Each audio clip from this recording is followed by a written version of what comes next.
Bandang hapon ay naglalakad na pauwi si Jane.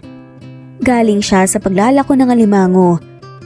Napahinto siya nang harangan nga siya ng kambal na batang lalaki. Itsura pala ng mga ito, alam nga niyang makukulit na. Napangiwi siya nang mapansin niyang parang binunot sa kanal ang mga ito dahil sa dumi at baho. Magkano ang hihingiin niyo? Napasimangot ang cute na kambal. Hindi po kami manghihingi ng pera, magpapaampun lang po sana kami sa inyo. Sagot nga ni Zeke. Kumunot ang noo ni Jane. Tumaas pa ang kanyang kilay. Ayoko. Nahihirapan na nga ako. Magdadagdag pa ako ng palamunin. Dismayado ang kambal na nakatingin sa kanya. Sige na po, wala po kasi kaming matutuluyan ngayon eh. Pakiusap nga ni Ryle. Huminga ng malalim si Jane. Hindi talaga pwede, pasensya na. Hindi talaga lumingon si Jane sa mga bata. Pagdating niya sa bahay ay napabuntong hininga na nga lamang siya dahil nakaramdam naman siya ng guilt. Sa sumunod na linggo ay umuwi nga ng gabi si Jane dahil marami nga ang kanyang ibinentang alimango. Narindig ang balahibo niya nang maramdaman niyang may sumusunod sa kanya. Paglingon niya, wala namang tao kaya nagpatuloy na nga lamang siya sa paglalakad nang marating niya ang unahan at natigilan nga siya nang may humablot sa kanyang maliit na sling bag. Nanlalaki na ang mga mata ni Jane. Nangilabas na ang kanyang pera. Nanakawin pa yata sa kanya ang pinaghirapan niya. Aalis na nga yata ang dalawang lalaki, tangay ang kita niya sa pagbebenta ng alimango nang bigla na nga lamang natumba ang mga ito sabay nang tumulo ang dugo sa ulo. Ayan, ospital ang aabutin nyo ngayon. Ang laki ng katawan nyo, hindi kayo marunong magbanat ng buto. Sabi ni Ryle. Agad na dinampot nga ng batang kanyang sling bag sabay bigay sa kanya. Salamat ah. Napatitig si Jane sa kambal. Nakangiwi siya dahil wala pa ring bihis ang mga to. Natuyo na lang ang dumi noong nakaraan. Hindi po talaga safe maglakad po ng gabi. Singit pa nga ni Zeke. Tumaas ang kilay ni Jane. Talaga? Pero bakit kayo nandito sa labas kung hindi safe? Nagkatinginan ng cute na kambal. Napadaan lang naman po kami. Pagdadahilan naman ni Ryle. Huminga ng malalim si Jane. Umuwi na kayo, alis na ako. Maglalakad na nga sana palayo si Jane, pero nahawakan ng batang kanyang kamay. Tinulungan ka po namin, baka pwedeng sundin mo po ang request namin. Sabi nga ni Ryle. Napakamot sa batok si Jane. O sige, tara na. Napilitan si Jane dahil tinulungan naman siya ng mga to. Dali-dali silang umalis. Sa lugar na yon bago pa nga magising ang dalawang lalaki. Napahinto si Jane sa harap ng nakabukas na tindahan ng mga damit. Nagdadalawang isip siya kung bibilhan niya ng magagamit ang kambal, kung hindi naman, walang maisusuot ang mga to. Bakit po tayo minto rito? Tanong nga ni Zeke. Huminga ng malalim si Jane habang hawak sa magkabilang kamay ang kambal. Maghahanap tayo ng murang damit sa inyo. Wala kayong susuotin pagdating sa bahay eh. Nagkatinginan ng kambal. Talaga po, maraming salamat po ah. Sabi nga ni Zeke. Huwag kayong magpasalamat sa akin kung hindi niyo ako tinulungan kanina. Hindi ko kayo ampunin. Ang hirap pa naman ng buhay ngayon. Hindi na nga lamang umimik ang kambal. Maya-maya lang inakay na nga niya sa loob ang mga to bago pa sila mapagsarhan. Naghanap ng murang mga damit si Jane dahil bibili pa nga siya ng bigas at ulam kinabukasan. Napahinga na nga lamang siya ng malalim nang maisip na sobrang hirap ng buhay at walang hanggang pagtitipid talaga ang kailangan. Nang makahanap na nga si Jane, binayaran na nga niya kaagad para makauwi na sila. Pagdating ng bahay, ay bago magluto si Jane, naisipan niya munang paliguan ng kambal dahil masangsang nangangamoy ng mga to. Nagugutom na po ako. Reklamo pa nga ni Ryle. May paghawak pa nga sa tiyan ng bata. Napahinga ng malalim si Jane. Magluluto pa siya ngayon. Kinuha niya muna ang itinago niyang tinapay at ipinakain nga niya sa mga ito pansamantala. Dinala niya sa kusina ang kambal para linisin niya ang mga ito pero bago yon, naglakay muna siya ng uling sa pugon para makapagsaing nga siya ng bigas para mamaya ay ulam na lang ang kanyang lulutuin. Ano bang trip niyong dalawa ha? Bakit kailangan niyong tumira sa kalsada? Tapos lumusong pa kayo sa kanal. Ayan tuloy mga batang kanal na kayo. Iba na talaga ang amoy niyo. Napansin niyang nagkatinginan ng kambal. Salamat po, talakera po pala kayo pero mabuti po ang puso nyo. Komento naman ni Zeke. Umikot ang mga mata ni Jane. Huwag na kayong magtaka. Kapag lumaki na kayo at magkaasawa ay maintindihan niyo ako. Sumimangot muli ang kambal. Maliit pa po kami, ayaw pa po naming mag-asawa, gusto pa po naming yumaman, tapos tutulungan po namin kayo. Sad pa nga ng mga to at napangiwi na nga lamang si Jane. Kapag lumaki kayo, hindi ka naman nakikinig. Nagkatawanan ng kambal. Napatitig si Jane sa mukha ng dalawang bata. Ang cute ng mga to tapos sobrang kinis pa ng balat. Pagkatapos niyang paliguan, ang kambal, tinala niya ang mga ito sa loob ng kwarto at pinasuotan niya ng maliit niyang damit na hindi pa niya naisusuot. Hindi naman po kami babae. Reklamo nga ni Zeke. Napangisi si Jane. Wala kayong choice. Gusto niyong magpaampun sa akin, diba? Kaya suotin niyo kung ano yung ipapasuot ko sa inyo. Kesa naman, maghubad kayo dyan. Ayaw po naming magsuot ng panty mo. Napakagat na nga lamang ng labi si Ryle. Hindi napigilan ni Jane na huwag mapahalakhak. Tawang-tawa talaga siya sa reaksyon ng mga kambal. Nandidiri talaga ang mga to. Ang arte-arte ah. Parang hindi naman nanggaling nga sa pinagsuotan ng panty. Nakahinga ng maluwag ang mga to ng suotan nga niya ng maliliit na boy leg pero nagre-reklamo pa rin. Ang sikip naman ito. Malungkot nga ang mukha na sabi ni Ryle. Napahinga ng malalim si Jane at pinanlakihan ng mata ang kambal. Hoy, isang reklamo niyo pa talaga itatapon ko kayo sa bintana.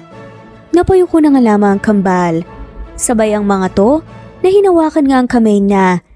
Joke lang po, hindi naman po kayo mabiro. Nakangiting sabi na nga lamang ni Zeke.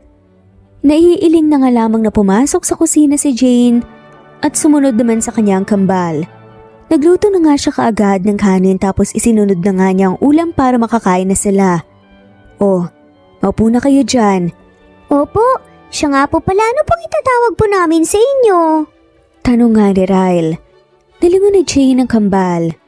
Kahit ano, basta wag lang lola dahil ang bata ko pa para maging apo ko kayo. Napahagikgit nga ang kambal sa sinabi niya. Ang saya niyo pong kasama palagi. Komento pa nga ni Zeke. Umingos si Jane. Huwag niyo nang pangarapin pa dahil mamumulubi ako kapag nagtagal kayo rito. Natatawang sad na nga lamang niya at nakanguso lang naman ang kambal. Pero salamat po. Nakangiting sabi ni Ryle. Ngumiti rin si Jane. Alam ko kung bakit kayo tumira sa daan. Kasi suwail kayong mga anak. Naglayas kayo no? Hindi sumagot ang kambal. Yumuko na nga lamang ang mga to. Naiiling na nga lamang si Jane na tinignan ang kanyang niluluto. Sa kabilang banda, si Tristan ay nagkaroon nga ng free time kaya naisipan niyang tawagan ang yaya ng kambal na nasa Pilipinas na ngayon. Pinauna lang niya ang mga anak dahil susunod lang naman siya sa mga ito. May tinatapos lang siyang trabaho rito. Kamusta na kayo dyan, Mary? Napakunot ang noon ni Tristan nang sobrang tahimik sa kabilang linya. Inulit pa nga niya dahil baka hindi narinig ng babae ang tanong niya. May problema po sir. Naglayas po ang kambal 1 linggo na. Sagot ni Mary. Agad na napatayo nga si Tristan sa narinig. Kung kanina malumanis siya ngayon, hindi na. Ano? Paano nangyari yon? Yaya ka naman nila, di ba? Narinig niya ang malalim na buntong hininga ni Mary. Pasensya na po talaga, sir. Naglalaro lang naman po sila sa bakuran pero pagtingin ko pa wala na sila. Nireport ko na po sa police station, naghahanap na po sila ngayon. Tsaka tumutulong na rin po ako. Turan nga ni Mary. Napabuga ng hangin si Tristan. Mary naman. Kaya nga ikaw ang pinasama ko sa mga bata pa uwi dyan dahil malaki ang tiwala ko sa'yo. Tapos ganito ang balitang matatanggap ko? Pasensya na kung mapipilitan akong paalisin ka kapag nakauwi ako dyan na wala pa sila. Sige po sir, kung ano man po yung magiging desisyon mo, naiintindihan ko po.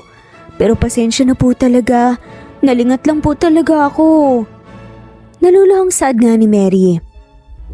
Napabuntong hininga na nga lamang si Tristan. Naikuyom na nga lamang niya ang kanyang kamao. Pagkatapos ng tawag, nagalala nga siya ng sobra kung ano nang nangyayari ngayon sa mga anak at mabuti na nga sana kung makakauwi siya agad doon.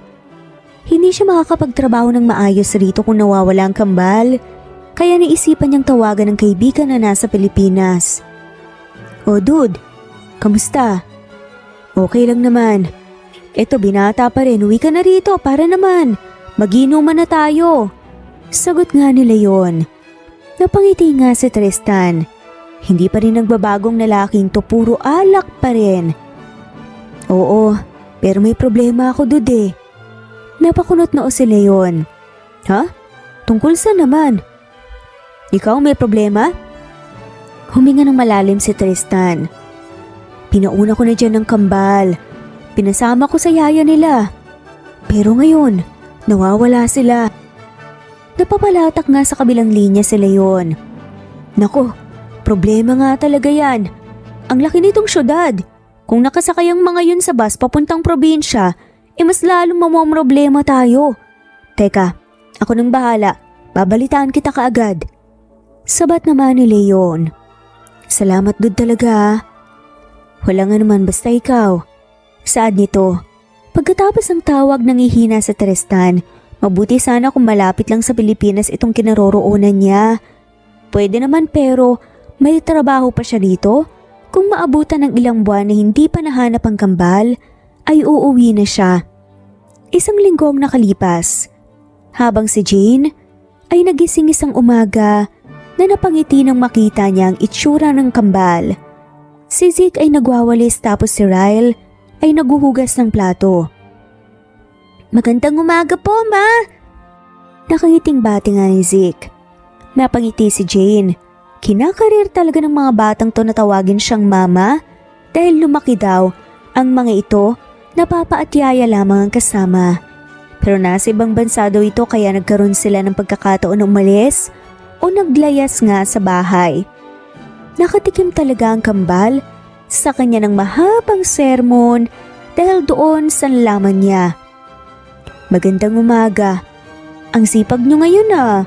Takot yata kayong paalisin rito." Nagkatawanan na nga lamang ang kambal sa sinabi niya. Dali-dali ang mga to na lumapit sa kanya, sabay hawak nga sa magkabila niyang braso. "Ayaw po naming bumalik sa bahay. Mas masaya po dito, Ma." Nakatingalang sambit nga ni Ryle. "Basta kapag nagkabukuhan na nandito kayo sa bahay, huwag niyo akong ipapahamak ha." Yumukod na nga lamang si Jane para halikan nga ang kambal. Natutunaw ang inis niya kapag ang mga batang to ang kanyang kaharap. Umuo na nga lamang ang cute na si Zeke. Maya-maya lang pumasok nga ng kusina si Jane. Sumunod naman sa kanyang kambal. "O siya, magagahan na kayo. May mga lakad ako ngayon." Nakakunot ang noon ng kambal na tumingin sa kanya at tinanong nga kung saan. Ngumiti naman si Jane. Mabuti na lamang malayo nga ang mga kapitbahay niya rito. Kung hindi, magtataka na naman ng mga yon kung bakit may mga bata siya rito sa bahay. "Manguhuli ng alimango para may maibenta ako ngayon." Nagkatingin na ng kambal. "Sama na po kami sa'yo, gusto po naming tumulong po." Sabi pa nga ni Ryle. Nalukot nga ang mukha ni Jane. "Hindi na. Dito na lang kayo sa bahay at saka buhay na alimango ang kukunin ko, nangangagat yun." Lumapit sa kanya ang kambal. Sabay hawak nga sa kamay niya. Hindi naman po kami tutulong sa panguhuli, basta sasama po kami." Napahinga na nga lamang ng malalim si Jane dahil sa pamimilit ng kambal. "O siya, sige na nga." Tuwang-tuwa ang mga to, sabay talon nga. Bago pa sila umalis, ay nagagahan muna sila, tapos nagbaon ng kanin pati na nga lamang tubig. Paniguradong mauuhaw sila roon. Makalipas ang ilang minuto, ay naglakad na nga sila papunta sa sirang fish pond. Akala ko sa palengke ka lang makakahanap ng alimango, ma.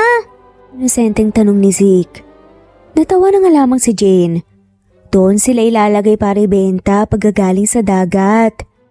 Ang nonsense ng tanong mo, kuya. Tumahimik ka na nga lang. Singit nga ni Ryle. Pinanlakihan nga ng mata ni Zeke si Ryle. Napailing na nga lamang kapatid. Pagdating nila sa fish pond, walang tubig kaya malaya nga siyang makakahanap ngayon ng alimango. Dito lang kayo Ako nang lulusong sa loob ng fish pond. Tumango na nga lamang sila. Dahan-dahan lang na lumusong si Jane. Pajamang kanyang isinuot dahil panangganga sa matutulis ng kahoy. Busy siya sa pagsuksok sa mga butas para maghanap ng alimango nang biglang sumigaw si Zeke. Paglingon niya, ay nalunod nga ito sa putik kaya dali-dali nga niya itong kinarga. Ano ba kasing ginagawa mo? Ang likot mo siguro. Napakagatlabi na nga lamang si Zeke. Plano po niyang sumunod sa'yo, ma.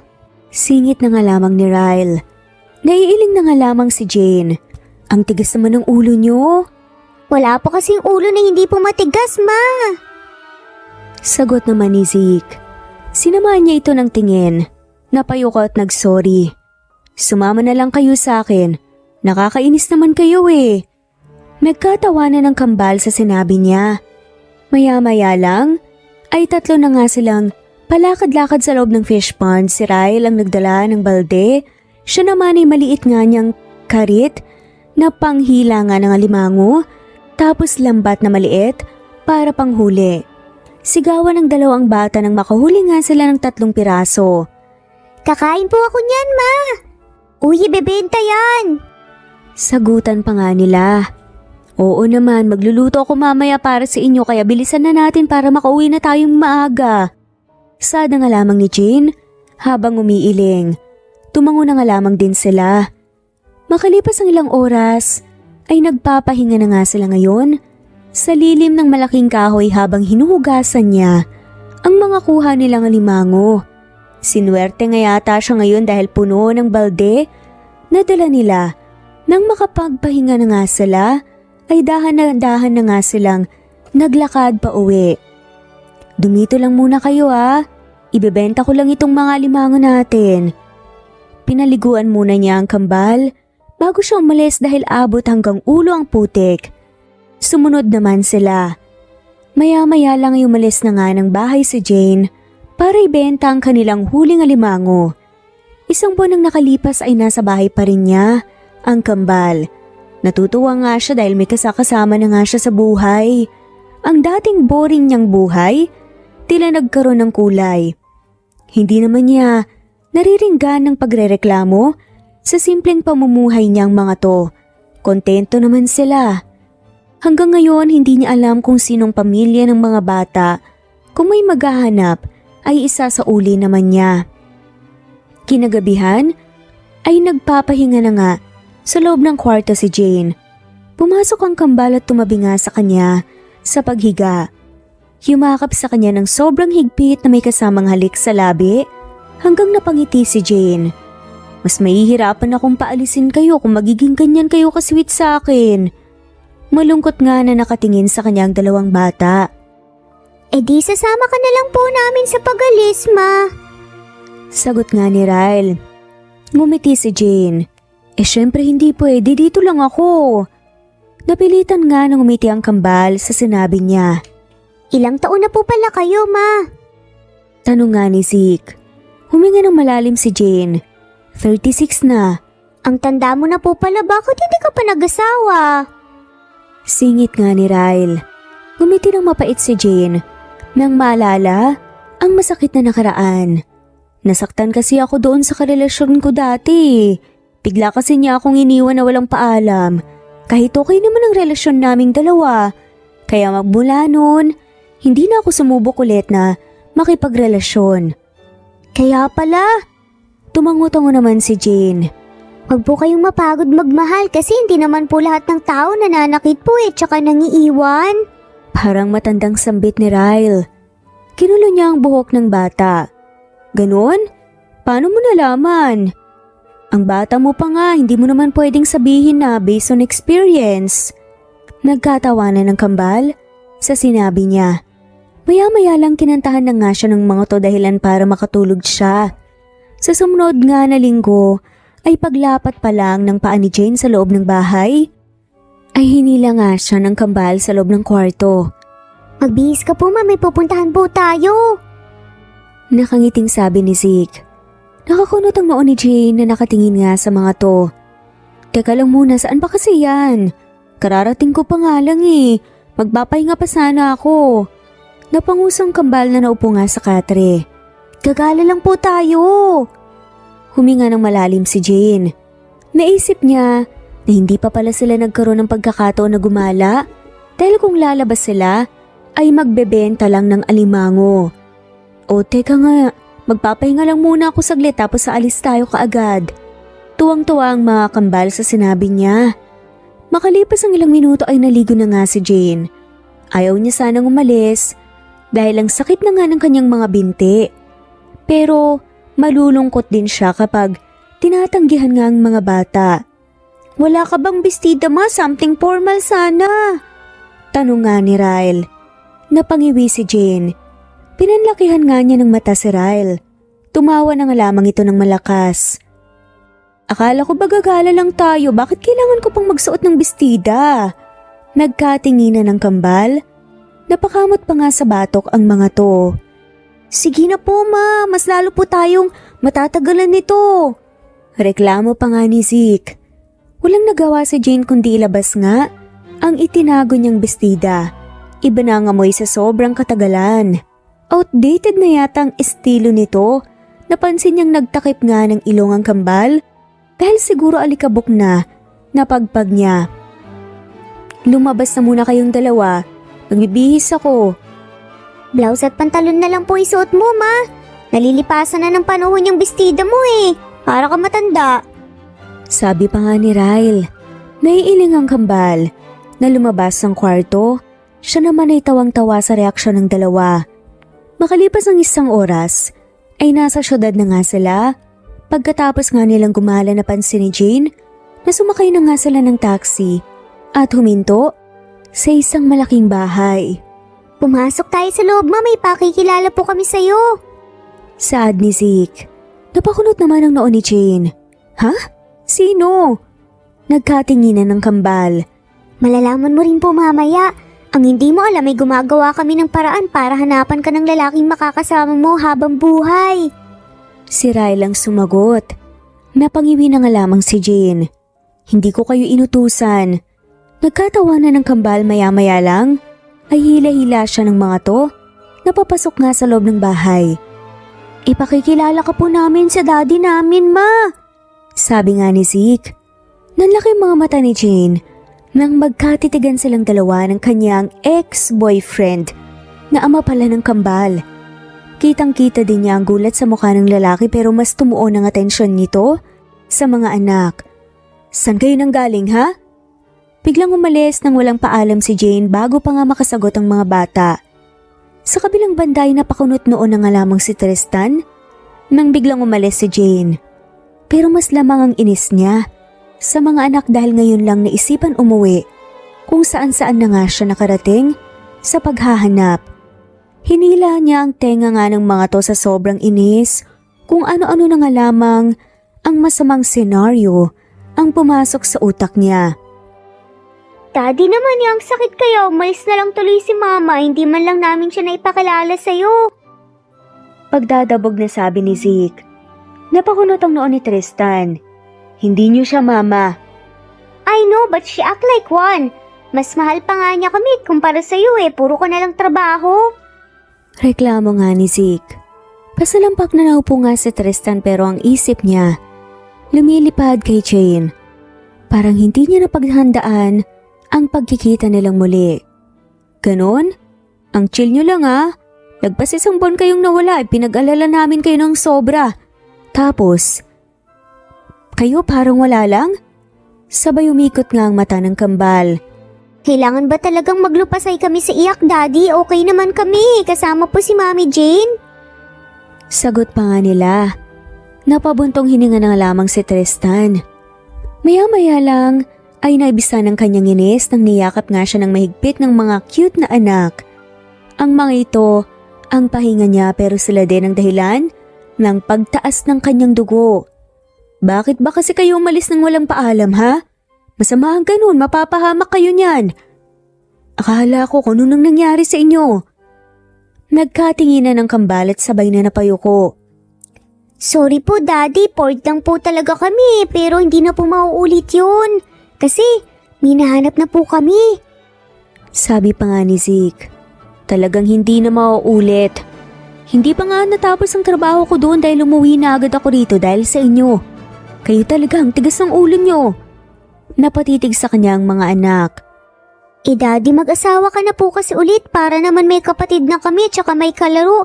Hindi yung tayo-tayo lang yung nandito tapos aalis ka pa. Napakagatlabi na nga lamang si Tristan.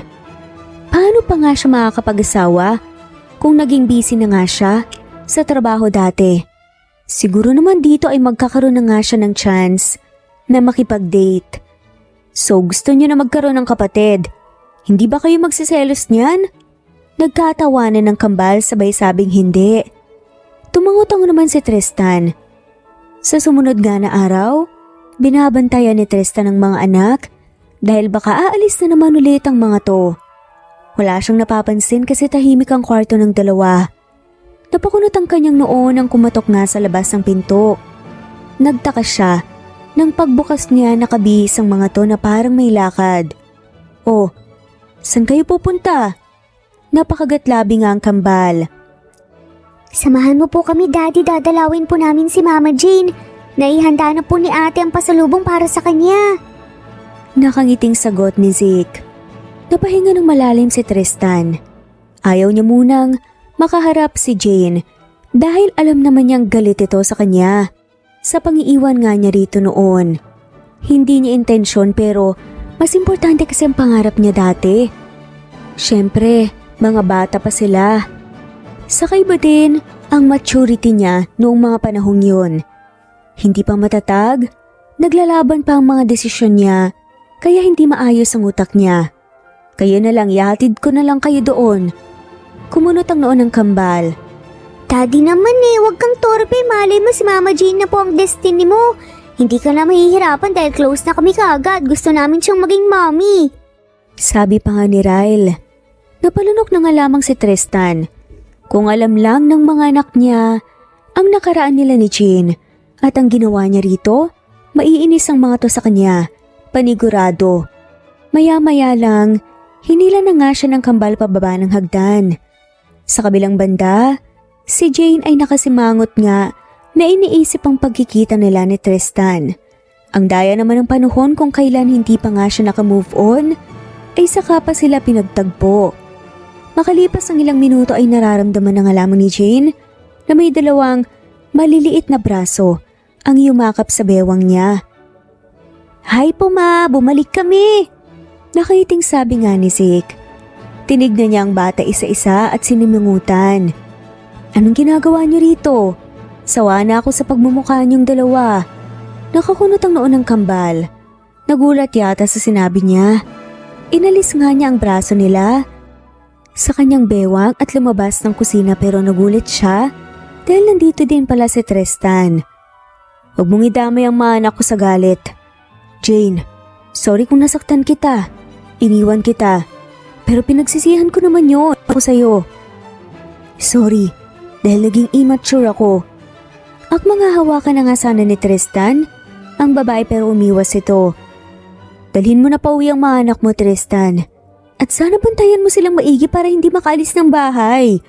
Delikado. Paano kung iba yung makakuha sa kanila? Umiling si Tristan sabay buntong hininga. So, ikaw palang ex-boyfriend ni Mama Jane na sinasabi niyang nanakit sa kanya, Daddy? Naku naman, red flag ka pala. Ang sama ng tingin ng mga to sa kanya at napakagatlabi na nga lamang si Tristan dahil nga sa pagkakataong ito, hindi papanig nga sa kanya ang mga anak niya.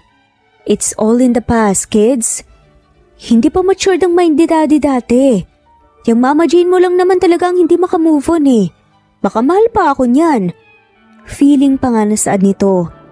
Sapul ang mukha nga ni Tristan sa binatunga niyang una ng ilang buwan ng walang laba. Napasimangot ito sa ginawa niya pero ngumisilang. Kalaunan. Totoo kasi kaya ganun nga ang nagiging reaksyon niya. Siguro kung hindi na nga niya mahal, ay nakalimutan na nga niya ang ginawa nito at nakapagpatawad na din siya. Ayaw niyong umalis Ako na lang ang aalis. Sad nga ni Jane. Dali-daling lumabas ng bahay si Jane at naglakad na nga palayo. Dinig ng dinig pa nga niya ang tawag ng mga to pero hindi na nga siya lumingon pa. Samantalang si Tristan ay naiiling na nga lamang na sinundan nga ng tingin ang papaladyong si Jane. Ikaw naman kasi daddy, iniinis mo pa lalo. Paano pa mananatili kung iniwan mo na nga siya sa ere? Tinapik-tapik ng kambalang balikat niya sabay labas ng bahay. Try harder daddy, malay mo. Pahabol pa nga ni Zeke. Napangiwi na nga lamang si Tristan. Kinagabihan ay nakipagkita nga si Tristan sa kaibigan niyang si Leon. Nauna itong dumating sa bar kung saan sila magkikita at siyang nahuli.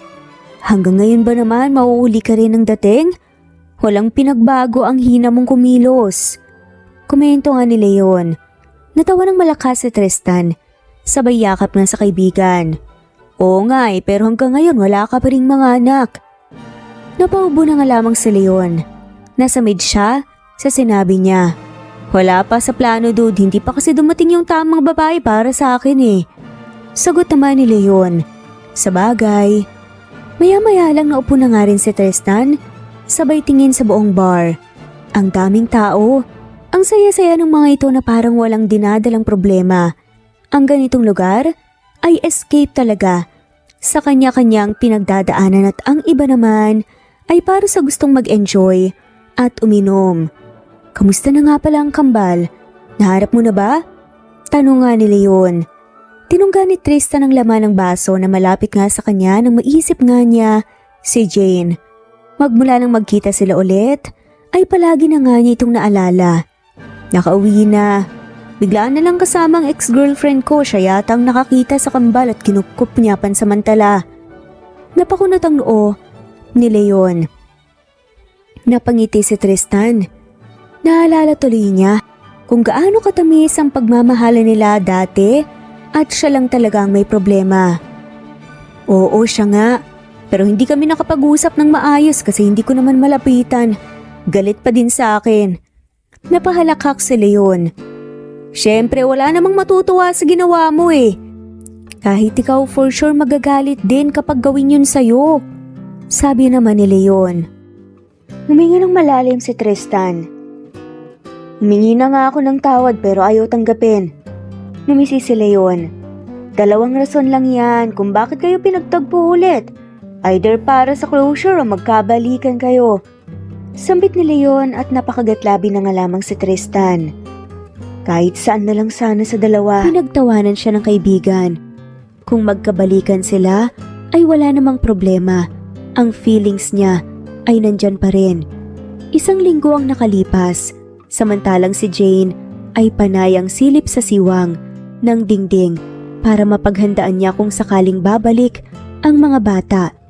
Napahinga siya ng malalim nang namimiss niya ang kakulitan ng mga ito. Ilang araw na siyang walang inaalagaan, walang kausap, tapos walang katabi sa pagtulog. Sa sumunod na linggo ay kahit anong iwas niya ay bumabalik pa rin sa kanya ang kambal kasama ang daddy ng mga ito. Kaya siya na lang ang napapagod. Parang sinasadya na rin ng mga bata na paglapitin sila ulit. Tahimik ang buhay ni Jane na hindi na niya nakakasama ang kambal, pero hindi ibig sabihin nahihinto na siya sa paghahanap buhay. Isang umaga ay nagulat na lang siya dahil paglabas niya ng bahay ay nadatnan niya ang mga bata kasama ang nakangising si Tristan. Seryoso lang ang tingin niya rito. Ang kambal lang ang nginitian niya sabay halik sa pisngi. Nagmano kasi sa kanya at yumakap ng mahigpit kaya parang naibsan ang lungkot niya. Nandito na naman kayo, ang sipag Sad nga ni Jane. Ngumiti ang kambal sa kanya at kinindatan siya kay natawa nang malakas si Jane. Nakita niya sa peripheral vision niya na tinitigan siya ni Tristan pero ipinagkibit balikat lang niya. Namimiss ka namin, ma. Kaya paulit-ulit kaming bumabalik dito pero palaging walang tao. Nakangiting sagot ni Zeke. Iniiwasan niya ako for sure. Napanguso nga si Jane nang sumingit nga sa usapan si Tristan. Niyakap na nga lamang niya ulit ang kambal para hindi siya maasar sa pagmumukha ng ex niya. Namimiss ko din kayo, pero busy ako sa paghahanap buhay ngayon nga. Alis na naman ako eh. Ngumiti si Ryle sa kanya at nagpapakyut. Alam yata nito kung saan nga siya pupunta. Sasama po kami sa iyo, mama, dating gawi. Napangiwi si Jane. Hindi pwede. Sige na po, ma. Namimiss po namin ang panguhuli po ng alimango eh. Pamimilit nga ni Zeke. Huminga ng malalim si Jane. Sa susunod na lang, kasi malayo ang pupuntahan ko. Okay lang, may kotse naman po si Daddy. Willing po siyang ipagmaneho po tayo, di ba po, Daddy? Of course. Nagdadabog sa isip niya si Jane. Kahit ano talagang iwas niya, ay wala talagang mangyayari, ititigil na lang niya ito. Makalipas ang isang oras, ay bumbiyahe na sila busy. Ang kambal na nag-uusap sa likod, kaya tahimik lang siya. Mag-focus ka sa pagmamaneho, Tristan. Ayoko pang mamatay ng maaga.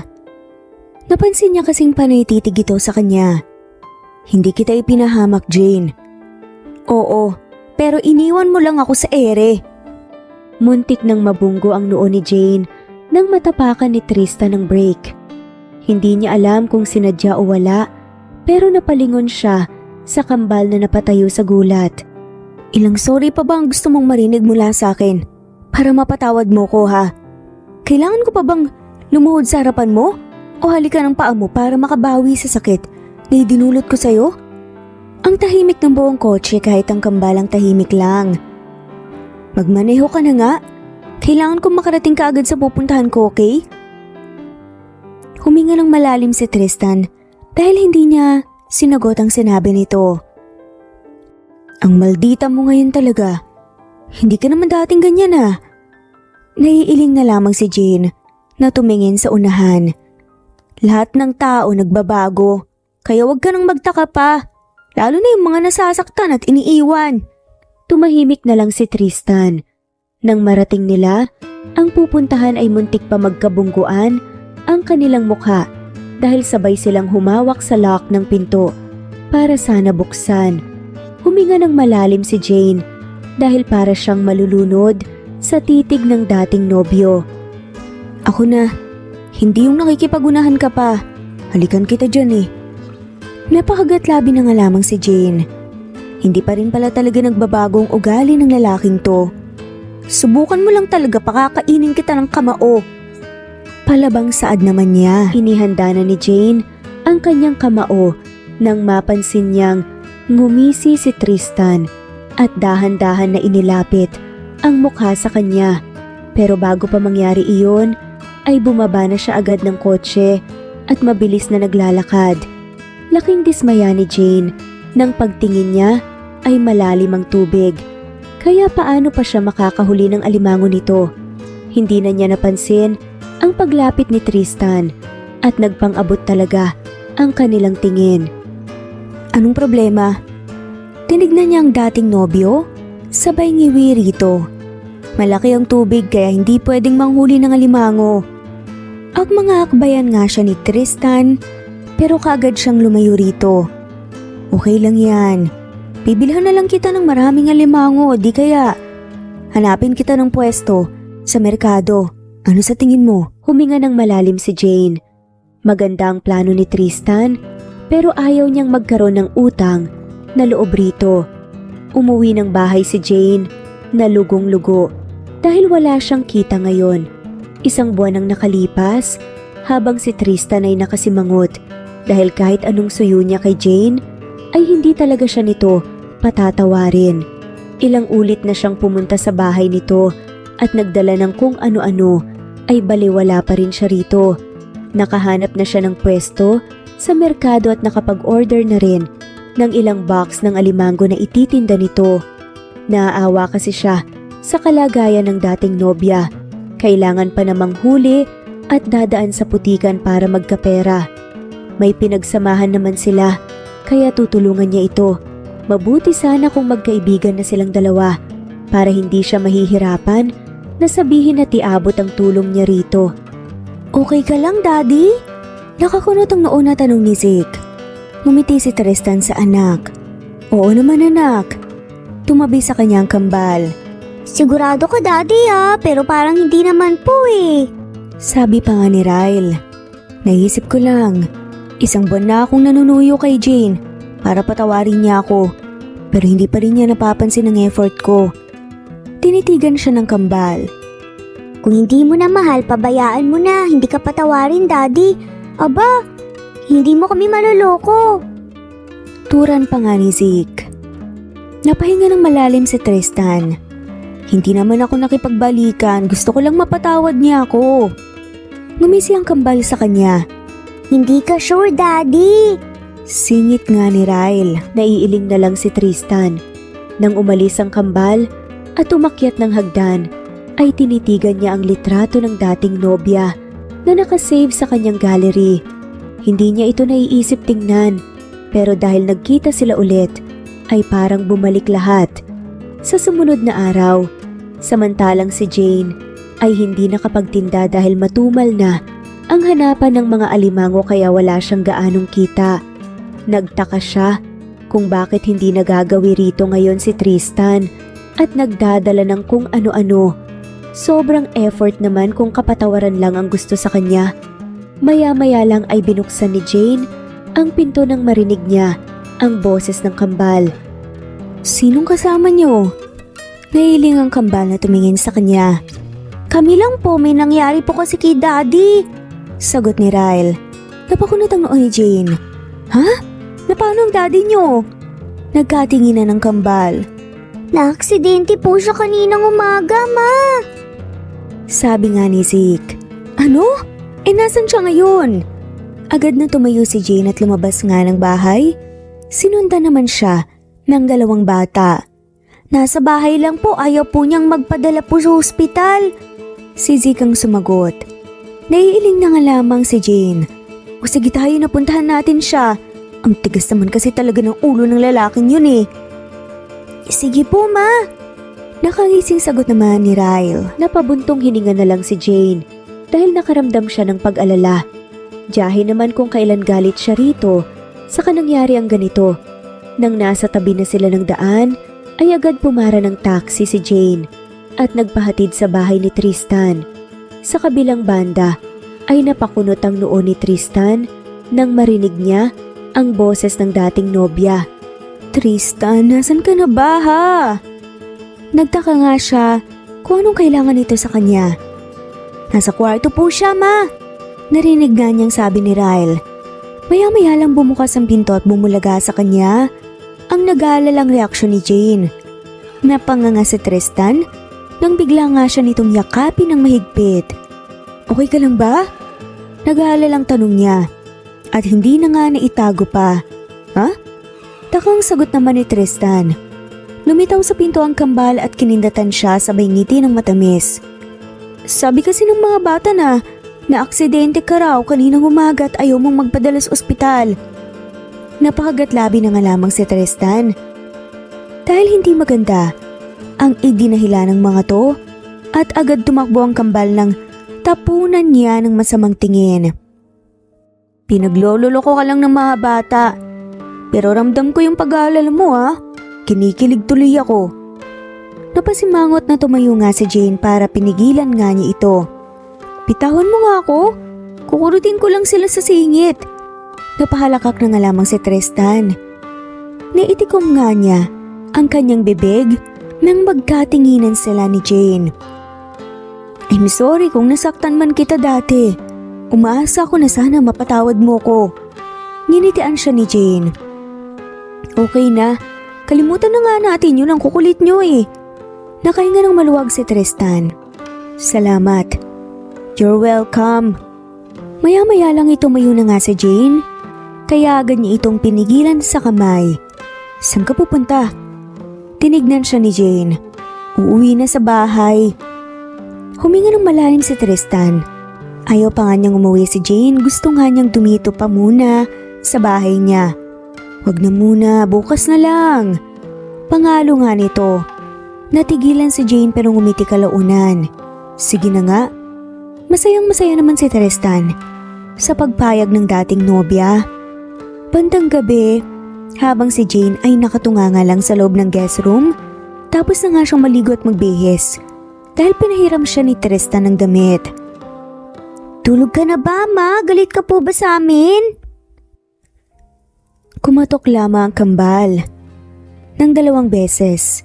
Napapailing na nga lamang si Jane ng maisip na naisahan siya ng mga ito kanina. Hindi naman. Papasok na po kami Bumukas kagad ang pinto at pumasok nga ang kambal. Nagpapakyut ang mga to para hindi siguro siya mainis. Kaya paglapit nga sa kanya, agad niyang kinurot ang pisngi ng mga to. Hindi magandang biro yung ganun kanina Dapat, ipagdasal pa nga natin yung kaligtasan ng bawat isa Napayuko ang 2 bata. Sorry po, ma. Hindi na po mauulit. Gusto lang naman po naming tulungan si daddy na mapatawad mo Sagot nga ni Zeke. Huminga ng malalim si Jane. Sabay yakap sa kambal. Inayos niya ang damit pantulog ng mga to kasi hindi maayos ang pagkakabotones. Matulog na kayo. Hindi maganda na late matulog. Ginitian niya ang kambal. Tabi na lang po kami rito, ma. Namimiss ka po namin. Ganon? Sige na nga. Agad na tumalo ng kambal. Saka maumalog tuloy. Mabuti na lang hindi nasira. Nahiga na rin si Jane pagkatapos at nag-iisip kung ano ang pwede niyang gawin para bumalik ang sagana ng bentahan ng alimango. Wala na siyang ibang alam kung saan pwedeng manghuli. Binalikan niya ang dati niyang pwesto pero wala nang laman ng mga butas. Maya-maya lang ay tumahimik na ang 2 bata. Naririnig na lang niya na humihilik na ang mga ito. Nayakap-yakap siya kasi napagitnaan siya ng kambal. Kaya ipinikit na rin niya ang mata para makatulog na siya. Pero bago pa antukin si Jane ay napakunot ang kanyang noo nang mapansin niyang iba na ang bigat ng braso sa baywang niya. Tapos ang amoy ay hindi na baby powder. Kaya tinignan niya at nanlalaki ang mga mata niya dahil si Tristan na pala ang kanyang katabi. Inalis niya ang braso ng lalaki pero ang bigat, niyakap pa siya nito ng mahigpit. Kung itutulak niya ito ay mahuhulog si Rel na nasa tabi nito. Inilipot pala ni Tristan ang bata. Huwag kang malikot, my love. Baka magising ang mga bata. Tinusok niya ng mahina ang mga mata nito para bumuka. Sinamaan siya ng tingin at pinanlakihan ng mata na may kasama pang inis. Paano ka nakapasok Feel na feel mo pa talaga ang pagyakap sa akin. Siguro may balak ka talagang kapangin ako. Natawa na nga lamang si Tristan. Tumaas ang kilay ni Jane dahil malapit pa talaga sa kanyang tenga ang bunganga nito. Hindi naman. Kung may plano pa ako ginawa ko na sana dati pa.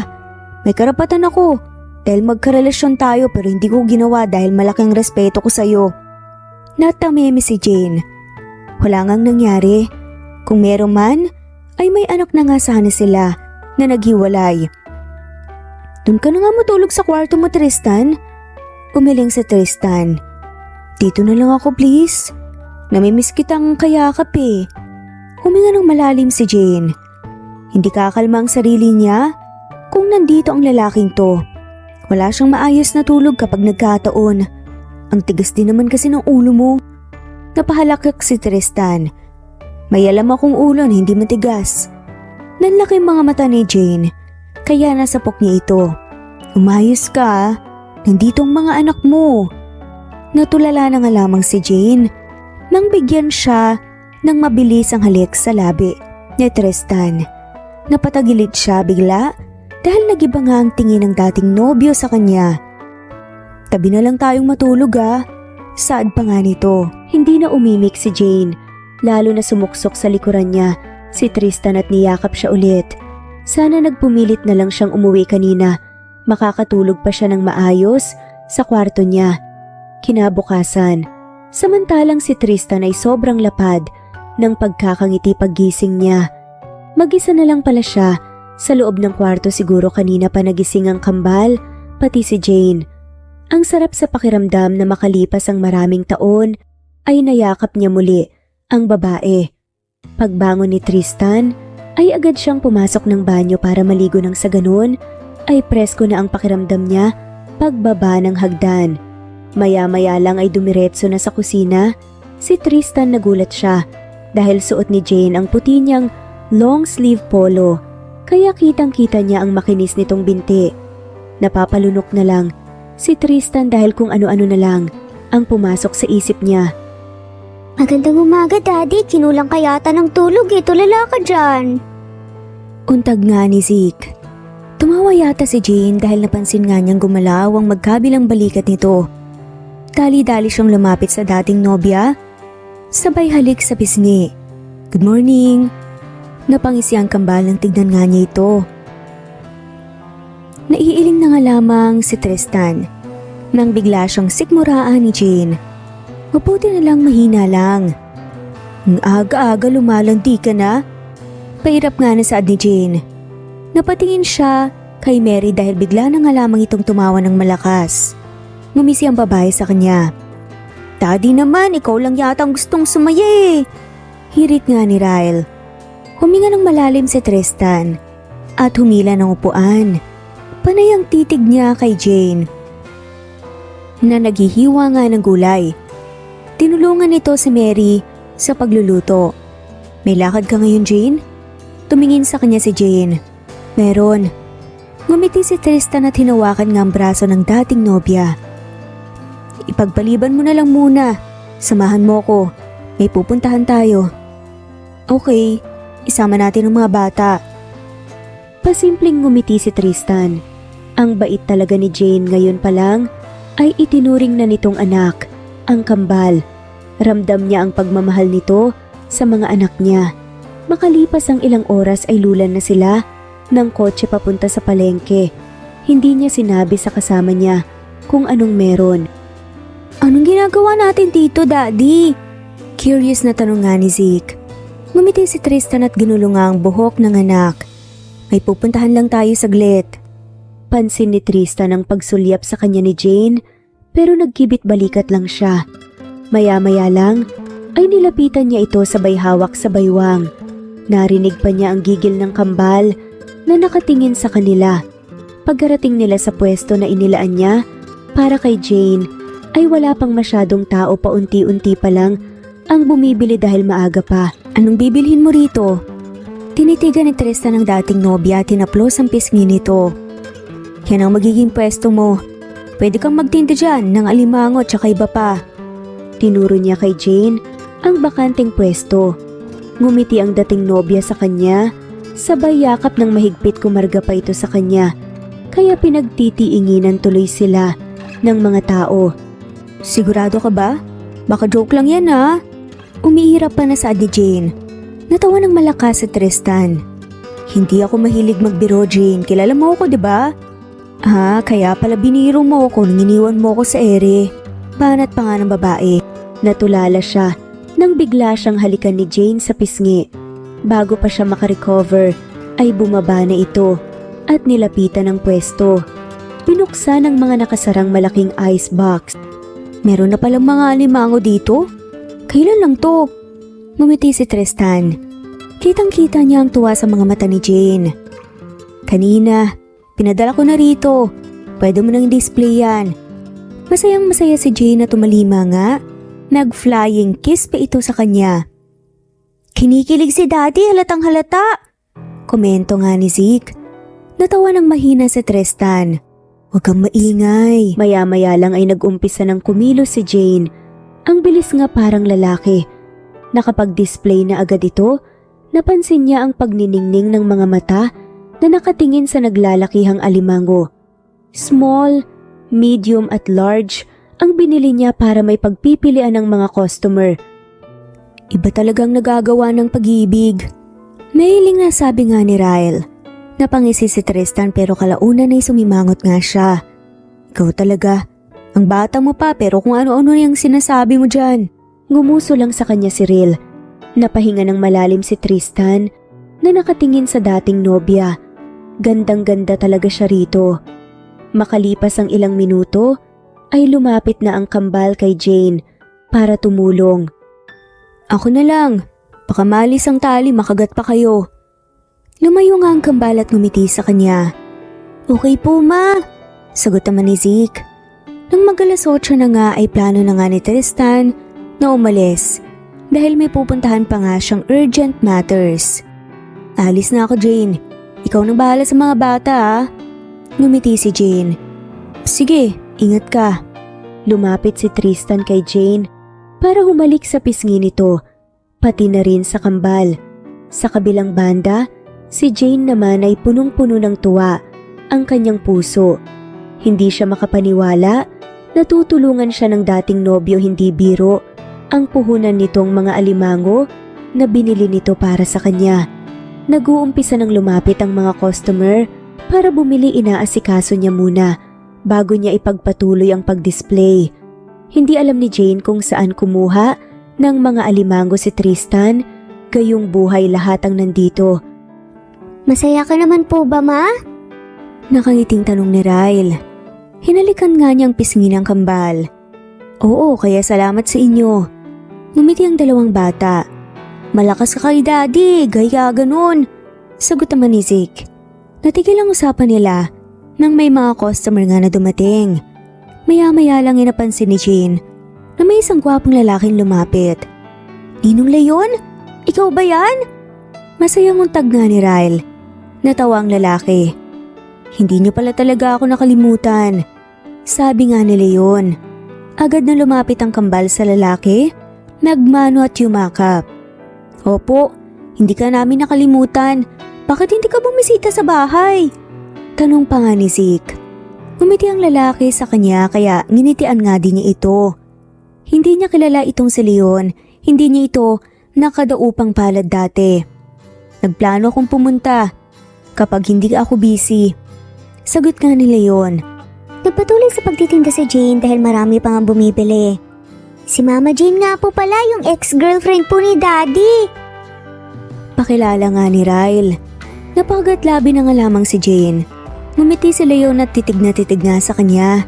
Ikaw pala si Jane? Nice meeting you. Sabi ni Leon. Tumangutango si Jane. Ganun din sa'yo. Siya nga pala, punta ka sa bahay ni Tristan, magluluto ako ng alimango. Doon ka nakatira sa kanya? Nakakunot na nga na tanong ni Leon. Napakagatlabi na nga lamang si Jane. Oo, pero pansamantala lang, ngumisi si Leon. Bandang hapon, samantalang si Tristan ay napakunot ang noo, nang pagdating niya ay nakita niyang may kotse sa labas ng gate. Sino kaya ang nandito? Nagpatuloy siya sa pagpasok. Walang tao sa living room, kaya dumiretso siya sa kusina.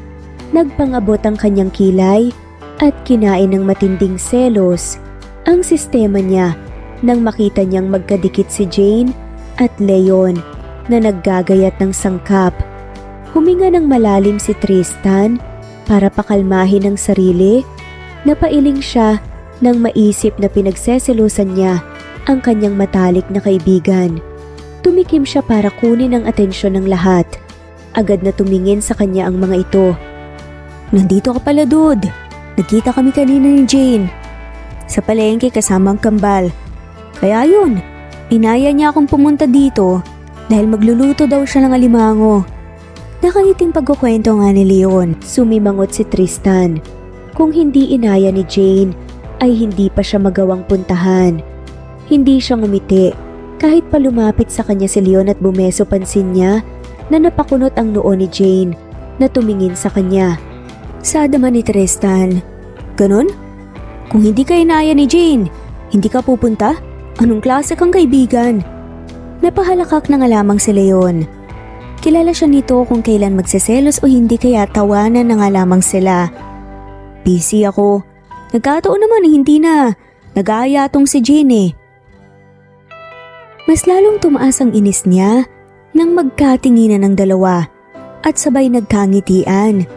Parang may pinag-usapan na nga sila na sila lang ang nagkakaintindihan. Okay ka lang, Daddy? Bad mood ka po yata. Saan ka ba galing? Curious na tanong pa nga ni Ryle. Nahaasar si Tristan nang marinig niyang sumipol nga si Leon. Nothing to worry about. Teka lang muna, magbibihis lang ako. Sada nga lamang niya. Pagkaalis ng kusina ay nagdadabog na umakyat ng hagdan si Tristan. Tinawanan siya ni Mary nang magkasalubong silang dalawa at pababa ito. Nang nagbibihis siya ay nagkandahaba ang kanyang nguso sa pag-iisip kung ano ang pinag-uusapan ng dalawa habang wala siya. Hindi tuloy niya napansin ang pagsunod ng kambal sa kanya. Naupo ang mga ito sa kama at sinulyapan ang reaksyon niya. Jealous much, Daddy? Tanong pa nga ni Zeke. Huminga ng malalim si Tristan. Guni-guni niyo lang yan. Natawa ang kambal. Pinagtawanan ka ni Ninong Leon dun sa baba kasi seloso ka daw kahit wala ka namang karapatan. Ngumingiting sabi nga ni Ryle. Napanguso na nga lamang si Tristan. Mahawakan lang niyang leeg talaga ni Leon ay babaliin talaga niya. Hayaan mo na nga siya. Basta ang totoo. Hindi ako nagsiselos. Nagtawanan ng kambal. Sabi mo po bilisan mo na nga po dyan, Daddy, kakain na raw po tayo. Nakangising sabi ni Zeke. Huminga ng malalim si Tristan. Parang nawalan siya ng gana na kumain sa nakikita niya kanina. Nagsiselos nga talaga siya ng sobra. Maya-maya lang ay natigilan siya nang magkatinginan silang dalawa ni Jane. Hindi niya tuloy napansin ang pagdating nito. Hindi ka ba kakain? Ang sabi ng kambal, galit ka raw. Naiiling nga si Tristan. Hindi naman, busog pa ako. Ngumuso na lamang si Jane. Napalunok si Tristan dahil ang cute ng dating nobyo. Kung hindi ka kakain, bahala ka. Isipin ko na totoong sinasabi ni Leon sa akin. Kumunot ng noo si Tristan. Ano namang pinagsasasabi ng lalaking yun? Sinisiraan na naman ba niya ako? Natawa ng malakas si Jane. Ano ka ba? Magkaibigan kayong dalawa, walang siraan na nangyayari. Laglagan, pwede pa. Naiiling na lamang si Tristan. Bumalik ka na nga dun. Total, masaya ka namang kasama siya, diba? Napahalakhak si Jane sa sinabi niya. Maya-maya lang ay hinawakan ni Jane ang kamay niya at hinila siya palabas ng kwarto. Pagpasok nila sa kusina ay ngising-ngisi si Leon na nakatingin sa magkahawak nilang kamay. Kumain ka na, dude. Nakakabaliw pa naman ang selos. Pangasar ni Leon. Naiiling na lang si Tristan dahil tumitig sa kanya si Jane. Maya-maya lang ay nag-umpisa na silang kumain panay ang titig niya sa dating nobya nang asikasuhin nito ang kanyang anak. Mas lalo siyang nainis ng ito din ang nag-abot ng kanin at ulam kay Leon. Nakakainis talaga magmahal, simpleng bagay lang ay nakakaselos na. Napatitig si Tristan kay Jane nang lagyan nito ng kanin at ang ulam ang kanyang plato. Salamat. Sumaya na ang puso ni Tristan kaya nagpatuloy na siya sa pagkain hanggang sa matapos. Nagpaiwan sa kusina si Jane at silang dalawa ni Leon ay nag-usap sa living room. Pinagtatawanan siya nito, gumulong pa nga sa sahig dahil nakakahiya daw siya. Isang linggo ang nakalipas habang si Jane ay nagbihis dahil inaya siya ni Leon na gumala daw sila. Isasama siya nito sa opening ng bago nitong business at wala naman siyang gagawin. Hapon na rin naman at tapos na siyang magtinda. Sasama kami, Ma! Nakaiting sabi ni Ryle. Ngumiti si Jane. Oo naman, walang problema. Binihisan na rin niya ang kambal para makalis na sila. Nang matapos ay lumabas na nga sila ng kwarto pero natigilan si Jane nang biglang sumimangot si Tristan na nakatingin sa kanya. Saan kayo pupunta? Nagkatinginan sila ng kambal. Ayaw sumagot ni Jane dahil baka hindi nga sila payagan. Lalabas po kami ngayon, Daddy. Magbubukas po ng bagong business si Ninong Leon. Inimbita po niya si Mama Jane. Si Ryle nga ang sumagot. Napakunot noo si Tristan. At pupunta ka naman? Huminga ng malalim si Jane. Oo naman. Wala namang mali sa pag-imbita niya. Naiiling si Tristan. Tumitig ito sa kanya. Wala siyang ideya kung ano ang tumatakbo sa isip nito. Sobrang seloso hindi naman sila. Nakakainis nga pati kaibigan ay pinag-iisipan ng masama. Napaigtad si Jane nang marinig niya ang malakas na pagbagsak ni Tristan ng pinto. Galit na ang lalaki. Napahinga ng malalim si Jane dahil nagdadabog na naman si Tristan. Dahan-dahan lang siya sa paghakbang at napapansin niya ang pagtingala ng kambal sa kanya. Okay lang kaya si Daddy, Ma? Huminga ng malalim si Jane. Ayaw niyang mag-assume na kaya ganun ang nagiging reaksyon ni Tristan dahil nagseselos ito kasi may feelings pa rin ito sa kanya. Kung siya ang tatanungin, ay mahal pa rin niya hanggang ngayon ang dating boyfriend. Hayaan niyo nga siya. Ganun lang talaga kapag tumatanda na. Masyadong moody. Natawa ng malakas ang kambal. Pagkalabas nila ng bahay, ay naghanap agad siya ng masasakyan. Kinagabihan, samantalang si Tristan ay nagkandahaba ang nguso dahil hindi pa umuwi si Jane para siyang batang inagawa ng candy na nagmukmok sa kwarto at nagtalukbong ng kumot. Maya-maya lang ay biglang tumunog. Ang kanyang cellphone hindi niya pinansin pero paulit-ulit tumawag kaya bumangon na siya para sagutin ito. Si Leon pala. Hindi niya alam kung ano ang kailangan ng kaibigan. Hanggang ngayon ay inis pa rin siya rito. Anong kailangan mo? Saad nga ni Tristan. Natawa si Leon sa kabilang linya.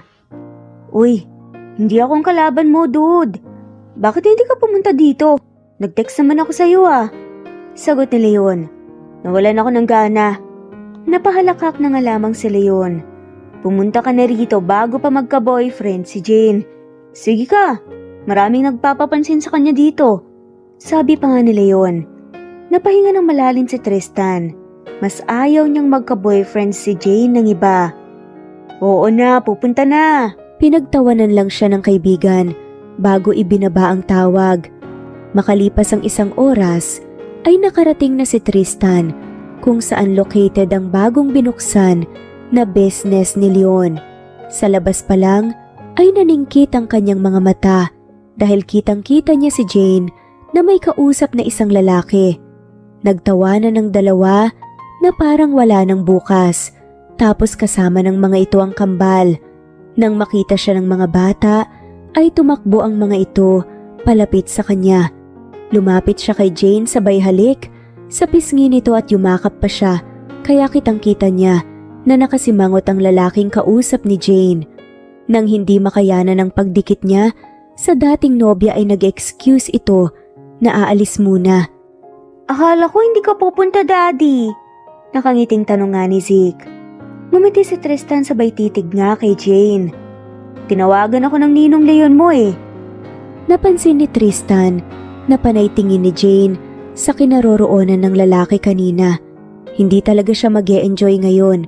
Mabuti na lang lumapit si Leon at inaya siyang kumain. Isinama naman niya si Jane para hindi malapitan ng ibang lalaki. Kumain na muna siya. Pagkatapos ay inaya siya ni Leon na mag-inuman silang dalawa. Maya-maya lang ay dumikit sa kanya si Jane. Akala niya kung ano ang gagawin. May ibubulong lang pala.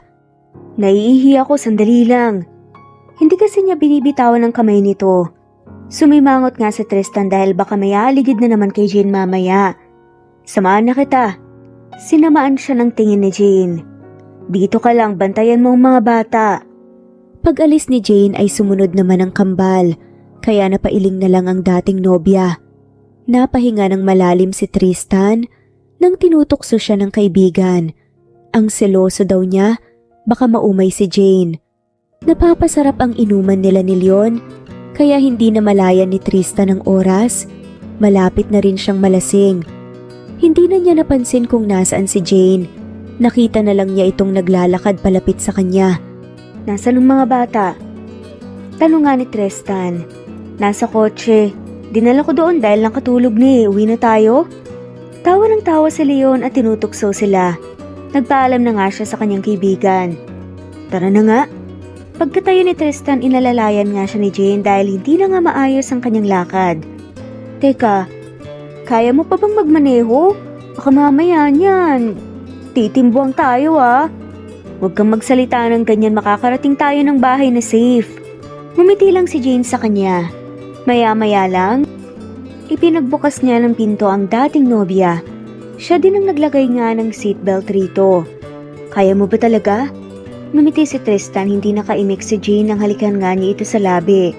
Magtiwala ka sa akin, okay? Oo na.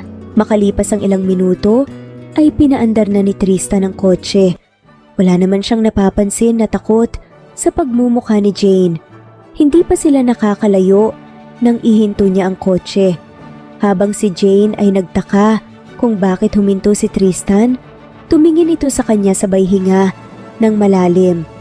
Kahit konti wala ka talagang feelings para sa akin? Biglang tanong nga ni Tristan. Ha? Kunot noong tanong naman ni Jane. Tinitigan siya ni Tristan. Gusto kong maging honest ka. Kahit lasing ako ngayon, maalala ko pa rin ang sasabihin ko sa'yo ngayon. Huminga ng malalim si Jane. Umuwi na nga tayo. Kung ano man yung sasabihin mo sa bahay na lang natin ituloy, okay? Huminga ng malalim si Jane. Umuwi na tayo. Kung ano man yung sasabihin mo. Hindi kumilos si Tristan bagkus sinawakan nga ng lalaki ang kanyang kamay at dinala sa dibdib. Ganito din ba ang tibok ng puso mo? Naiiling na nga lamang si Jane. Dito pa yata sila magkakaaminan ng kanilang feelings tapos lasing pa si Tristan. Please Tristan, gabi na. Kasama pa natin ang mga bata. Naiiling na lamang si Tristan. Wala akong pakialam kung aabutan pa tayo rito ng umaga. Gustong-gusto mong malaman ang nararamdaman mo. Kung ako kasi ang tatanungin na ikaw pa rin wala nang iba. Napatanga na nga lamang si Jane. Kung hindi malalasing, hindi pa nga magagawang sabihin yon. Oo na, sige na, mahal pa rin kita, masaya ka na? Ang laki ng nagingiti ni Tristan. Lumapit sa kanyang lalaki at sinapo nga ang pisngi niya. Mahal din kita. Usap ulit tayo bukas Tumango naman siya. Kinabukasan, nagising si Jane dahil may nasanggi ang kanyang ilong. Pumungas-pungas na bumangon si Jane kahit gusto pa niyang matulog. Hindi ka ba natulog? Nag-aalalang tanong nga ni Jane. Ngiti-ngiti naman si Tristan na tumingin sa kanya. Bigla siyang nakaramdam ng hiya dahil humalik ito. Nakagigising lang niya. Ang ganda mo talaga, kahit bagong gising lang. Kinurot niya sa tagiliran si Tristan. Agang-aga, bolero mo. Natawa na nga lamang si Tristan. Hindi naman, siya nga pala. Bulaklak para sa'yo, pwedeng manligaw? Diretsahang saad na nga niya at napahalakhak si Jane dahil lumuhod pa ang lalaki. Ang drama mo, may paluhod-luhod ka pang nalalaman? Sumimangot si Tristan. Papayag ka ba o hindi? Ngumiti na nga lamang si Jane. Anytime, oo na, ang kulit mo Tumayo si Tristan at niyakap siya ng mahigpit. Sa sumunod na buwan, tuloy ang panliligaw ng lalaki sa kanya. Gustong-gusto talaga nitong makipagbalikan sa kanya. Siya naman ay kilig ng kilig dahil araw-araw siyang makakatanggap ng bulaklak, tsokolate at regalo. Ngayon ay nasa tindahan niya si Jane. Siya lang mag-isa dahil nagsimula na ang pasukan ng kambal. Kakaalis lang ni Jerome, ang lalaking nakilala niya sa opening ng bagong business ni Leon. Natigilan siya dahil mukha na ni Tristan ang nakita niya. Bad trip na naman ito kasi nakasimangot. Anong ginagawa ng lalaking yun dito? Gusto nang tumawa ni Jane pero hindi natuloy dahil seryosong mukha ni Tristan. Bumili ng alimango. Mas lalong hindi natuwa si Tristan sa naging sagot niya. Bakit niya alam ang pwesto mo? Dahil sinabi mo? Napakamot na nga lamang sa batok niya si Jane. Lumapit siya kay Tristan sabay yakap rito. Sumobra na yata ang pagsiselos mo. Alalahanin mo, nanliligaw ka, baka mamaya niyan hindi kita sagutin. Maging useless pa ang aminan natin. Huwag naman, sige na nga, hindi na ako magsiselos. Ngumiti ng sobrang tamis si Jane. Good, tulungan mo ako magtinda para makauwi na tayo. Sige na. Agad na kumilos si Tristan at tinulungan siya. Nang maubos ang lahat ng isang box ng alimango ni Jane, ay nagsara na siya para makauwi na sila. Huminga siya ng malalim dahil pagdating ng bahay ay bigla siyang nahilo. Mabuti na lang nasalo siya agad ni Tristan. Alalang-alala ang lalaki na tumingin sa kanya. at minasahe ang kanyang noo. Okay lang ako. Kaunting hilo lang naman. Naupo nga sa tabi niya si Tristan. Sigurado ka ba? Kung hindi mo na kaya, dadalhin kita sa ospital. Ngumiti nga si Jane. Ibili mo na lang ako ng gamot para makainom ako. Tumango naman si Tristan. Pagkaalis ng lalaki ay humiga muna siya sa sofa sabay pikit ng mga mata. Nararamdaman na lang ni Jane na may maliit na kamay ang humawak sa noo niya. Okay ka lang po ba, ma? May masakit po ba sa'yo? May pag-aalalang tanong nga ni Zeke. Napahinga ng malalim si Jane. Nahilo lang naman ako ng kaunti pero okay lang ako. Magsabi ka po kapag di mo na kaya ah. Sabi pa nga ni Ryle. Oo naman. Habang hinihintay ni Jane si Tristan, ay hindi niya namalaya na nakatuloy na pala siya. Samantalang si Tristan ay nagpaluto siya kay Mary ng lugaw na may manok para makain ni Jane. Lahat ng pagod ay naipon kaya nahihilo na. Kailangan din kasi magpahinga minsan. Nang maluto na nga ang lugaw ay pinuntahan na niya sa living room si Jane upang gisingin para makakain na.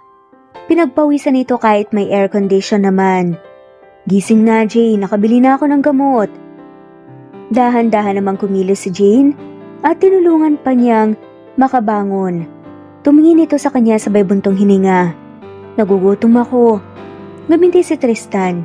Inayos pa niya ang nagulo na buhok ni Jane bago pa sila pumasok sa kusina. Tamang-tama nagpaluto ako ng lugaw kay Mary. Salamat ah. Ipinaghila niya ng upuan si Jane sa kadinulungan na makaupo. Nakahanda na ang lugaw kaya kinuha niya ito para subuan si Jane pero umiling lang ang babae. Ikaw na lang? Nahihiya ka na naman sa akin? Natawa na lamang si Jane. Hindi naman. Pero kaya ko naman ako na lang. Hinayaan niya si Jane para makakain na agad at makainom ng gamot. Sa sumunod na buwan ay tuloy pa rin ang panliligaw ni Tristan para magkabalikan sila ulit. Todo effort ito para magkaroon ulit ng chance. Dahil birth month niya ngayon, ay naisipan niyang lumabas kasama ang mga bata at si Tristan. Binibihisan niya ngayon ang kambal para pagdating ng lalaki ay aalis na agad sila. Saan po tayo pupunta, ma? Pinapasuutan niya ng sapatos ang kambal para makalabas na sila ng kwarto. Nakapagbihis na rin si Jane. Naglagay lang siya ng kaunting makeup para magmukha siyang tao. Kakain lang sa labas. Ngumiti sa kanya ang kambal. Libre mo kami dahil birthday mo? Natawa na nga lamang si Jane kasi alam pala ng mga bata. Nang marinig nila ang busina ng kotse ni Tristan, sa labas ay nauna nang tumakbo palabas ang kambal at sumunod na rin siya. Happy birthday! Nakangiti si Tristan na lumabas ang kotse sabay yakap sa kanya. Salamat. Nasa loob ng kotse ang regalo ko para sa'yo. Pero ngayon, pupunta muna tayo sa nireserve kong mesa for us. Napakamot sa batok si Jane. Ako po ang may birthday kaya ako magbabayad. Umiling si Tristan. Ipinagbukas siya nito ng pinto at nilagyan ng seatbelt. Pagdating nila sa restaurant na nireserve ni Tristan para sa birthday niya, ay hawak-hawak nito ang kamay niya at ipinaghila siya nito ng upuan. Sa rooftop ang napili ni Tristan, kaya sobrang hangin habang kumakain sila. Naunang natapos si Tristan, sa pagkain kaya sinundan niya ito. Tumabi siya rito at tumingin sa ibaba. Maraming salamat, napasayaw mo ako sa karawan ko. Ngumiti si Tristan at tinakbayan si Jane. Walang anuman. Gusto ko ring magpasalamat dahil minahal mo ang kambal. Sumantig si Jane kay Tristan. Walang halong biro. Mahal ko ang mga anak mo. Tumitig sa kanya si Tristan. Ang tatay ba nila, mahal mo pa rin? Ngumiti ng sobrang tamis si Jane. Oo naman. Kaya plano ko na nga siyang sagutin ngayon eh. Ang sarap pakinggan ng naging halakak ni Tristan. Napasigaw pa nga si Jane nang bigla siyang kargahin ng lalaki. Sigurado ba yan? Oo. Agad siyang ibinaba ni Tristan. Happy birthday my love. I love you. Agad na tinakpan ni Jane ang bibig ni Tristan. Dito ka pa talaga sumigaw? Ngumiti si Tristan at niyakap siya. Sorry na. Masayang masaya lang talaga ako hindi ko talaga mapigilan. Napangiti naman si Jane. Sa sumunod na buwan samantalang si Tristan ay naging kampante na ang kanyang pakiramdam at hindi na siya seloso. Kaya ngayon ay namalengke siya para ipagluto ang kanyang nobya. Bandang hapon ay agad siyang kumilos dahil pauwi na si Jane. Masasarap ba lalo ang pagkain kapag ganyan ang itsura ng tagaluto? Natawa si Tristan na nilingon ng nobya. Hindi kasi siya nagsuot ng damit dahil maliligo din naman mamaya. Mas masarap ako kaysa sa niluluto ko, subukan mo pa. Pili yung saad ni Tristan. Naiiling na lamang si Jane na yumakap sa kanya. Focus ka na lang sa pagluluto. Ngumuso si Tristan. I love you my loves. I love you too. Napapatawang saad na lamang ni Jane at humalik siya sa labi ng nobya. Ipinagpatuloy niya ang pagluluto nang lumabas ng kusina si Jane. Kinagabihan ay nadatnan niya si Jane na nakahiga sa kama kaya nilapitan niya ito at yumakap sumunod din pala sa kanya ang kambal. Kailan po kami magkakaroon po ng kapatid, ma? Tanong ni Zeke. Napansin niya na napalunok si Jane at tumingin sa kanya pero tinawanan lamang siya nito. Tama na, iba na lang ang pag-usapan natin. Saad ni Tristan. Tumango naman ang kambal. Ngumiti si Jane at sumuksok sa tagiliran niya. Isang linggo ay nakalipas ay sinundo niya ang nobya. Tumulong na rin siya sa pagtitinda para hindi ito mapagod ng sobra. Kasama mo ba ang kambal? Ngumiti si Tristan. Hindi sumama eh. May gagawin daw silang takdang aralin. Umuwi na sila kagad nang maubos ang paninda. Pero bumili sila ng pagkain na kakainin nila sa loob ng kotse pagdating sa bahay. Masaya ka naman ba sa akin? Biglang tanong ni Jane. Napasimangot si Tristan. Ano ba namang tanong yan? Oo naman, hindi mo ba nararamdaman? Natawa si Jane. Siyempre, ramdam na ramdam. Naninigurado lang. Ayusin mo. Baka mamaya niyan mag-uumpisa ka ng away. Napanguso si Jane. Walang masamang intensyon ng tanong ko. Mabuti naman malinaw. Hinalikan niya sa pisngi si Jane. 2 buwan ang nakalipas. Samantalang si Jane nag-boom ang business niya ng alimango. Kaya nakapag-ipon na siya. Maya-maya lang ay napansin niya si Leon na bumaba ng kotse pagkasara niya ng kanyang tindahan. Leon? Anong ginagawa mo rito? Ngumiti si Leon at bumesa sa kanya.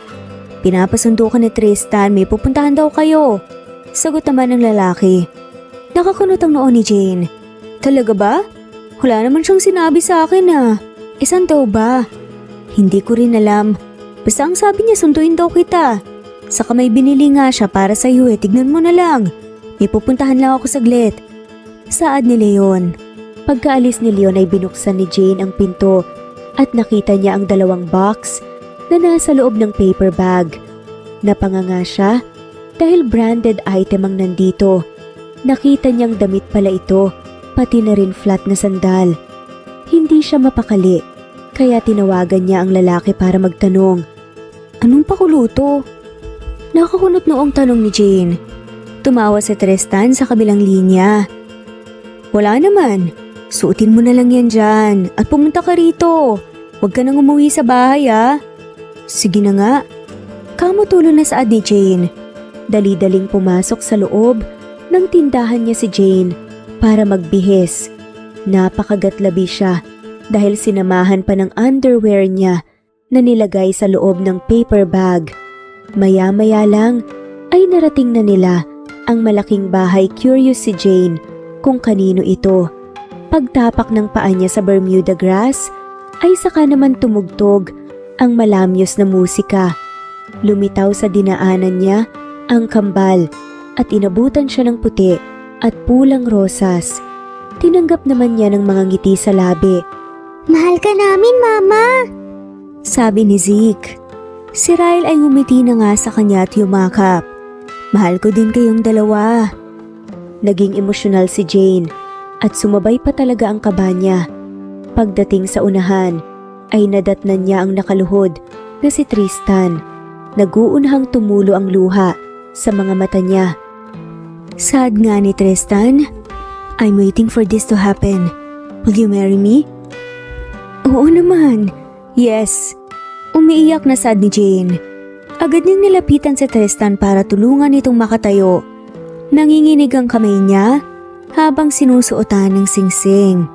Relax ka lang. Wala pa tayo sa finally. Natawa na lamang si Jane at yumakap kay Tristan. Congratulations po! Nakangiting sabi ni Ryle. Nilapitan nila ang kambalat ni Yakap. Thank you anak. Isang buwan ang nakalipas ay ginanap na ngang kasal ni na Jane at Tristan sa simbahan. Maraming pumunta para masaksihan ang kanilang pag-iisang dibdib at ang pagmamahalan nila. Samantalang si Tristan ay masaya dahil nangyari ulit ang pinangarap niya para sa naudlot na relasyon nila ni Jane. After 1 year, ay nagsilang ng isang baby girl si Jane na pinangalanan nilang Jenny. Sobrang struggle ang pagbubuntis ng asawa niya dahil hindi ito normal delivery, kaya palagi siyang nandyan para rito at alagaan. Masasabi ni Tristan na sa lahat ng nangyari ay marami nga siyang aral na natutunan kung paano manindigan sa pag-ibig para walang pagsisihan sa huli. Maswerte lang siya dahil nagkaroon siya ng second chance. Huwag mahiyang humingi ng tawad kung sincere naman ito. True love is so genuine dahil marunong tumanggap when it comes to past mistakes and experiences. At dito na nga po nagtatapos ang kwentong pagmamahalan ni na Tristan at Jane. Maraming salamat po sa lahat ng mga walang sawang sumusubaybay. I-comment lamang po ang inyong pangalan at kung saan kayo nakikinig para ma-shoutout kayo. Sa ngayon, shoutout po sa mga sumusunod.